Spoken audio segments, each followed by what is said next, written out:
Hello everybody, welcome back once again to another week of Should I Plays with Gamepass Ghost. Yeah, we're here to talk about Sea of Stars today. It's an interesting title. Active turn-based fighting, kind of similar to the Super Mario Galaxy Evolved and the remake that's coming out.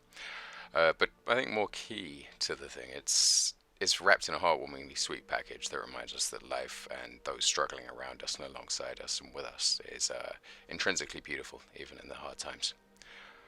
So, on the topic of hard times, let's talk about one of my favourite things today. The Celts and the survival and renaissance of a culture that has managed to kind of survive not in its entirety, but has come to influence the world around us in a heavy way. Think of things like the Bob's Burgers influences, the uptick in Welsh accents in gaming, and items like Gai Sai being resurrected over and over again, I think most recently in Bloodstained Ritual of the Night by Koji Igarashi. And whilst there are large chunks missing from the culture and questions that I fear may never be answered, that I still would like answers to, it is a beautiful thing to see a reimagining of Celt concepts with a current lens and with the current Unreal Engine 5 or with new abilities that seemingly grow every day. Firstly, I want to thank the First Nations of Canada for kind of putting me down this path and teaching me key and incredible lessons and the right questions to ask when finding myself once again. You know, I was a little lost Celt boy in a foreign land, and I lost my way. And without learning how to write myself, I wouldn't be here to deliver this message, you know? Wouldn't have had the worldview or understanding of the damage done to a history and the further damage redaction makes without guidance and understanding. Vast chunks of oral history just removed, or as most, creates a phantom pain, along with something you don't know you don't have. And whilst I am immensely happy to begin to see a Celt come back, I can only hope for a beautiful First Nations revival in this field. Miigwech, and I hope better days are coming, because your stories are incredible and will change the landscape when they come to influence it. It's no surprise then that I love integration, inclusivity, and the proper studying of reference points, like the importance of the solstice, humanity, and growth of clan to the Celt people. We see the failings in this of a damaged leader hurt by generational trauma who has forsaken growing the clan in favor of isolationism and protection. This is just one example of many, many ways, including the way that storytellers, cooks, and warriors are all being valued in the same manner and for what they can share and bring to the table that has been wholesale lifted here. With all of that wonderful source material being lovingly introduced, we meet our heroes of the piece, being dropped off by a great eagle to a sacred tree. This in and of itself proves the commitment to history, as when the Celts started a village they planted a tree. If you moved, it's literally time to uproot the tree and move it with you. Children delivered unto this tree in a nostalgic allegory of childbirth upon solstice days are fated to become solstice warriors in this story. Heroes of immense power tasked with cleansing the world of a growing corruption. With its Ex Machina set out early, you take control of your young heroes. In most titles, think, Fable 2, Pokemon, this is a tutorial. You get to run around, chat to people, and enjoy the weirdness of your surroundings, settling in and understanding the control scheme before getting on with, saving the world or whatever. But that isn't enough for Sea of Stars or Sabotage Studios, the people behind this game. Because in this intro, you're about to meet the single greatest character, possibly of all time in gaming. The young hero Garl is brave, adventurous, and best of all, an excellent cook. He's been your friend since childhood, despite not being prophesied to go on and do great things. God he's quite powerful in his own way. It's his inquisitive spirit of adventure that will have you absolutely convinced that going on an expedition to the Forbidden Cavern couldn't possibly end badly. Guess what, friends? It does in fact go badly. Your boisterous, warm-hearted champion of kindness rocks up to the fight with a zero armor-plating face and takes one for the team, intercepting an attack bound for one of your characters like Alan Minter, faced first. I have to utilize the medium of comedy to convey this because it is horrible to behold even in pixel form. This is your welcome to the Sea of Stars moment. It isn't here to hold your hand.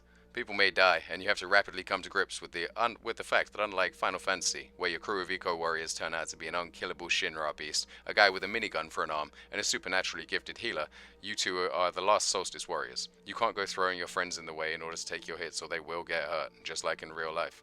It's worth noting that the weight of this adventure ripples throughout the entire title. Whilst Garl may do incredible things, he's doing it with a real lack of depth perception, and the fact that he shrugs this off and continues onwards is truly strengthening. Needless to say, this would be a very short title if it ended here, and thusly, the Grand Master, with his slightly precocious name, shows up, saving Garl's life, but leaving him eyeless. He further proceeds to espouse some nonsense while standing over a blinded boy, which in the wake of recent events, it's different. Needless to say, when you have an intro that bad, all we're doing is waiting for the other shoe to drop. With the intro over, we get a quick warm-up of the Solstice Warriors getting to grips with how combat works, then training to a brilliantly soundtracked montage. One key point to remember, however, is that this is happening over the course of a decade. 10 years. It's important to keep that in mind, because everything in this title has weight to it. Because of the importance of craftsmen and soldiers in equal measure, you're going to spend the next 10 years training. not just in combat though. You've also been making clothes, learning to weave. Really interesting reference points. Anyway, in your Skyholder sweatshoppery, you occasionally meet the only two other Solstice warriors, who worry for your future. This game doing an excellent job of showcasing the weight of breaking with familiar or historical tradition, and it is the weight that can cause the pain it seeks to prevent. At this point, though, it's been a heavy lore dump, and quite the stirring of emotions, so we need a quick injection of Garl raid. It turns out in the time you've been gone, he hasn't forgotten about you at all, and has in fact been baking, cooking, and training. It does then move to worry the player when you have no clue where he is at your leaving party, being sent off on your first crusade. Your worries are eased a little bit when not much later on it turns out he missed it because he didn't want people to know he was joining you, despite not being a Solstice warrior, despite being half blind. He's been stashing away equipment and items needed to join you in your quest for years in your childhood fort. Honestly, I don't know who was responsible for the creation of Garl, but they are a hero. Words fail to describe me just how good the contextualization of this character is. He's literally indomitable. He's cobbled together from several sources, but let me try and give you an idea. He's Samwise Gamgee on steroids and maybe Ignis, but irreplaceable. So yeah, I'm thinking we may need to return to average Joe heroes. Garl for Prez. The two main characters are pleasantly boring, and the story is told by the world around them, the influence from environmental storytelling being heavily evident. Both Valyr and Zale are non-important story characters, which allows you a little bit of, allows you to put yourself in their shoes a little more immersely, which actually draws out the need for strong characters like Garl to carry story while you observe it from the hero's viewpoint. It's not just Garl though, but the entire back catalogue of standout weirdos that support your character through the tale. A huge shout out to Captain Cliché, which is a really good gag that only works when you realise the name is the phonetic spelling of the word cliché. The crew are all amazing too. There's a magician that has to be blind to perform magic and a trope-loving first mate, which is... they're fantastic. I think there is something to be said for poking fun at the world of gaming right now. It's been very popular, and those two particular characters are brilliant. You wonder if your character, the magician, is in fact blind, but no, it turns out he just put on two Pyro Halloween costumes at the same time and found out he could use magic when he had no eyes. Alina and Brugaves, the other two Solstice warriors, are the quasi-antagonists, and as you play through your story, you'll get glimpses and recontextualization of the story that you've been playing, and it deepens it in a really surprising way. It shows the burden of weakness against the privilege of power that your main character heroes possess. Alina and Brugaves just went out after the death of their heroes, and they are struggling deeply with the trauma that was created in a very real way. There's something to be said for not having characters that can just handle witnessing people they care about pass away, or extreme acts of violence, and just walk away, not changed. Ludonarrative dissonance goes a long way to do that, but, protecting the ones we love can seem of paramount importance after witnessing horrific events, and feeling powerless to stop an insurmountable foe, it very quickly robs you of your strength and will to fight. The key part is that this game doesn't really pin the blame on the suffering itself. The response is more symptomatic of the issue, a wonderful nod to the growing worldview we find ourselves adopting, wherein we understand response to the pain is not the issue, but targeting the source is how you solve it. Before I finish up or go any further, there's one or two bits that aren't super important, and I'm going to keep spoiler free for the most part. So I'm going to tell you, here you go, one or two tips to help you out. So, fishing works in this game. It's an odd one. There's a slipstream that's slightly lighter colored, I believe, from the background. What you want to do is use the stick to guide the fish, and then only reel when it's inside that slipstream. It can't be understated how little the game teaches you about this. It took me an entire game to learn how to do it, and late game fish will mess you up. You can get some fishing rod upgrades later on in the game. It's quite cool, so just remember to keep an eye out for that, and it will help you. So the other one is timings for combos. You want to learn your timings because there's one quest reminiscent of Mario's super jump, and once you learn the parabolic arc the game speeds up with, it will make later enemies and combos much easier to pull off. Plus, later on, people will be shielded, and you'll need to use elemental attacks in order to break the shield and get through to them. Alright, so from this point on, there are spoilers that are key to understanding. I recommend that most people play this game. I'm going to save you a little bit of time here. So if you want to give it a go, see if you like it, come back here, read what I had to say about it, or listen to me, that's totally fine. But there are going to be spoilers from here point out. I'm just trying to be as fair as possible. So yeah, consider this the redo. If you're stuck with me this far in the review, you may feel as if it will never end and that we're getting kind of lost, but fear not, my friends, the end is in sight. And it brings about a plethora of incredibly well written and researched characters, and a very real look at loss and the power of will, and the loss of one of the most integral characters to the story, resulting in a momentum shift akin to Aerith's passing, but not just one that happens within the game, but also to you as a player outside of it, which is very clever. So it's likely by now you're probably going to figure out that Garl is unlikely to survive the adventure, and having learnt nothing from you screaming at the screen to just stay back while you lose a significantly less well-evoked character in one of the other Solstice Warriors, he will once again rush in and save you. And this hit isn't a Phoenix Down situation, as Garl will die, that's it. And you're once again reminded of the real weight behind the story of Sea of Stars. He will come back eventually, but it is harrowing, and Garl on borrowed time will absolutely wreck your heart. He begs for you to grant his final wish, which at its close will kill him, which is one last adventure with his friends. His phasing in and out as his time slowly comes to a close is absolutely heartbreaking, and an example of animation once again playing in to make a story more complete. Which leads us to one of our next key parts, which is that Sea of Stars really makes it count. It's a beautiful story, and a loving homage to classic RPGs, and you'll find it the hardest to follow if you don't have time to sit through and read all the text boxes. Like Dragon Quest Builders 2 before it, these characters are really well thought out and written. There are relational responses that come from a situational, localized background. People say things that are relevant to nearby quest-specific locations or responses to you as a character. Those with hidden motives wait until the last moments to tell you what's going on rather than after the first firefight. It stands to reason then that, in a realistic manner, the wonders of the lands conjured by the Sea of Stars are only so mystifyingly beautiful in stark contrast to the pain of prophecy and the inherent danger that is within. The game takes no prisoners, and it understands the importance of pyrrhic sacrifice in order to achieve the ends that are best for not necessarily your team, but all of humanity, which Garl is heavily representing, down to the fact that he's fading fast as the antagonist reaches his final form and may destroy humanity for good. Honestly, early doors you'll run into the tropes of any RPG, but are made so blindingly obvious and even pointed out by the first mate at a Vespertine. So enjoy them, because as humor is slowly pulling at your heartstrings and weaving your emotions into the tale itself, it's not really a game you interact with superficially. Even the tropes belie secrets for the interested adventurer, and one particular pain in the rear quest to catch fish. One thing you won't miss, however, is the quest to prevent the waking of the sleeper, a local tourist attraction and a point of fascination for everybody's buddy Garl. This involves one of my favourite characterizations in gaming aside from Garl, actually. So get ready for the Magician. How do we put this in a short way? Neurodivergent is a term that encompasses people whose brains have a functioning difference from others. It is a wonderful umbrella term and a point of pride for me. PTSD people, OCD, ADHD, autists, lots of different people are covered under this umbrella term, and I think as more aid is meted out towards us having something to take pride in, something to be a part of is important, you know, a group and a sense of understanding.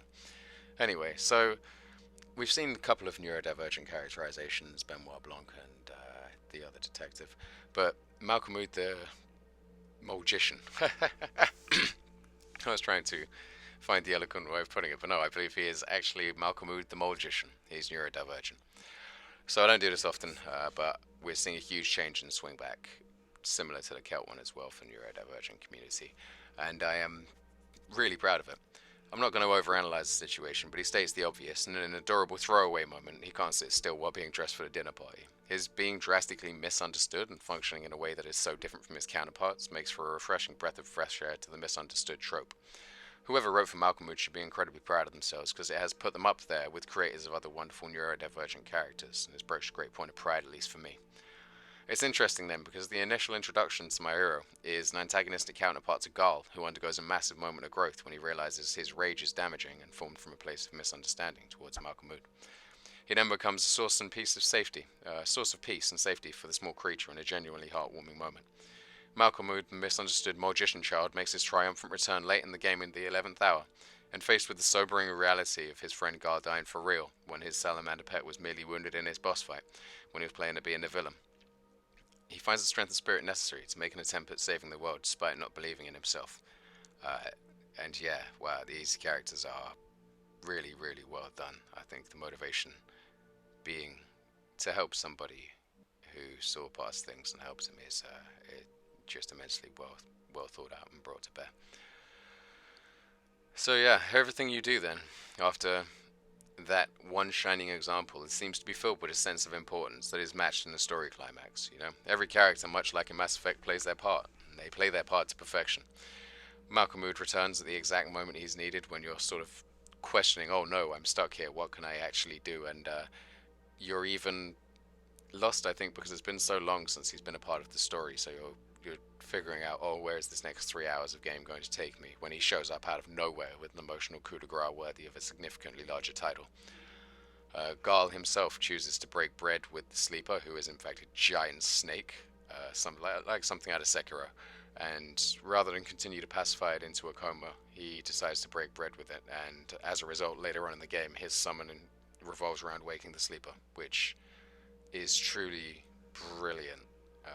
And the music that accompanies it is also fantastic. The music specifically during Swan Song of a Warrior Cook is incredible, and the bread baking scene where you wake the Sleeper, there is something to be said for composing a piece that inspires, and being able to share a feeling that is resonant with the piece whilst not necessarily having the piece in front of you. You can hear the song, be inspired, meanwhile not having to have the visuals in front of you, which is phenomenal. It's not so surprising then that, given that the gameplay is a retread but kind of fun and new in different ways, and the music is very powerful, what else might be in there? You know, the references that are made within this title are fantastic. It contains references to other video games, most notably Speedball in Sarai's world. That reference made me surprised because I think I may be amongst the few people that remember Speedball. Which leads me to my final point. It's the Speedball pieces used a traversal system. The game could have been immeasurably difficult to traverse, but instead the levels function around a central line that you've seen in Mario titles before. You unlock it slowly by venturing from the path, but crucially it makes it incredibly easy to backtrack to locations prior. Beautiful and well thought out vis-a-vis completionists, and if you want to 100% the game. I actually did. It's one of the rare titles that I was able to do because the game is built so it makes it so that you want to re-explore the game further because of the ease of access and because of the abilities unlocked late in the game that allow you to then retraverse the areas you've been before. It's brilliant because, I mean, I love it when a game unfolds in something much larger than you thought it was in the closing moments, really opening up the field and letting you uncover secrets that have been hinted at. It's a bit tropier at this point, but when it's handled well, it really gives the player a reason to explore earlier areas and procure items they may have missed along the way. Sea of Stars does it perfectly. By the late game, you're going to be tired of backtracking through areas without a fast travel system other than the beautifully named Yeet, who is chucking you hither and thither through the stratosphere in a stone ball. Anyway, without spoiling it, this problem's solved in a narratively satisfying way, also allowing you not to have to worry about too much about missing items on your first run through. Like a mighty 8-bit tune-powered vacuum cleaner, you'll be hoovering up items and missed opportunities soon enough.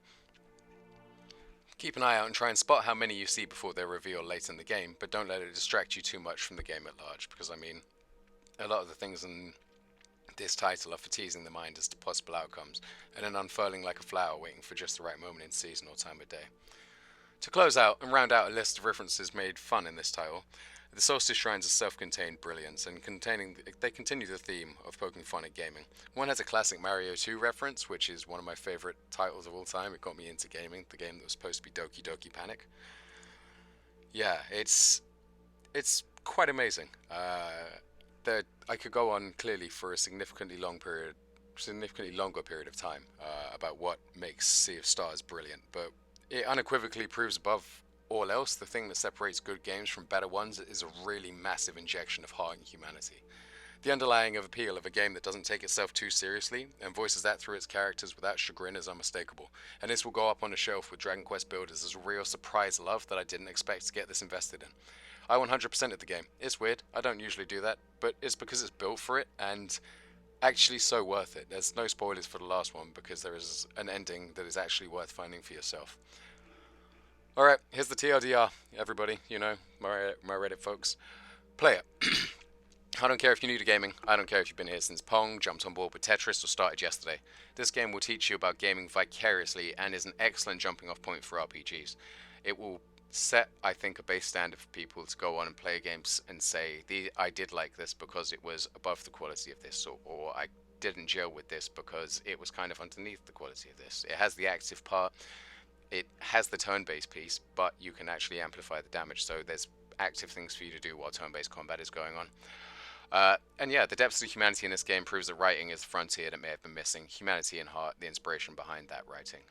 When you combine all those things, it is beautiful. The characters are wonderfully human, funny, and show reverence for that which has come before. You should play it if you like Mario, the Super Mario RPG. Neurodivergent characters, complex and misunderstood villains, Final Fantasy, all of these tropes. Go and have a look at the trailer and you'll see. And you should probably avoid it if I'm sorry, were you waiting for me to tell you to avoid it? No, it's not happening. Go and play it.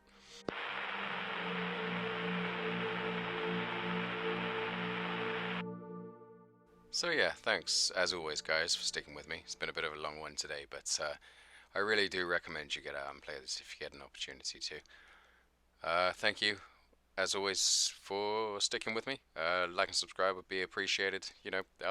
Otherwise, it's not so hugely important. I think it obviously is for the algorithm.